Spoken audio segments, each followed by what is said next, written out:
یہ YouTube channel پر سوال ہے انڈیا سے۔ مولانا صاحب، میرے ہاں لڑکا نہیں ہو رہا ہے، آپ کچھ وظیفہ بتائیں۔ میری 3 لڑکیاں ہیں جو آپریشن سے ہوئی ہیں۔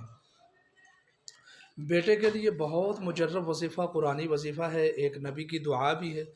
اللہ تعالیٰ کے ایک نبی نے اس دعا کے ساتھ اللہ تعالیٰ سے مانگا تھا، تو اللہ تعالیٰ نے ان کو نرینہ اولاد یعنی صالح بیٹا عطا فرمایا۔ اور وہ کون سی دعا ہے؟ وہ ہے رب حب لی من الصالحین۔ آپ اس آیت کو نوٹ فرما لیں، رب حب لی من الصالحین، رب حب لی من الصالحین، رب حب لی من الصالحین۔ انشاءاللہ العزیز آپ یہ روزانہ 100 مرتبہ پڑھیں، 300 مرتبہ پڑھیں، یا 360 مرتبہ پڑھیں، یا 313 مرتبہ پڑھیں، ہر طریقے سے مجرب ہے۔ آپ اپنی استطاعت کے مطابق اس کو پڑھتے رہیں، انشاءاللہ العزیز نیک صالح تندرست بیٹا اللہ تعالیٰ عطا فرمائیں گے۔ باقی دینے والی ذات اللہ تعالیٰ کی ہے، یہب لمن یشاء اناثا ویہب لمن یشاء الذکور۔ وہ جس کو چاہتا ہے بیٹیاں دیتا ہے، جس کو چاہتا ہے بیٹے دیتا ہے، جس کو چاہتا ہے بھانج رکھتا ہے، اور جس کو چاہتا ہے کچھ بھی نہیں دیتا۔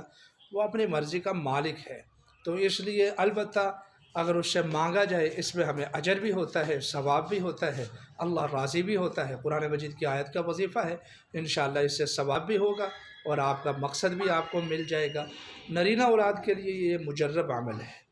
اگر آپ پسند کی شادی، حب اور تسخیر، جادو جنات کا علاج معالجہ، گھریلو روحانی معاشرتی الجھنوں کا شکار ہیں، تو آپ ہم سے رابطہ کر سکتے ہیں۔ ہمارا صرف ایک ہی واٹس ایپ اور ایمو کا نمبر ہے، اور وہ ہے 03237539 707۔ بہت شکریہ۔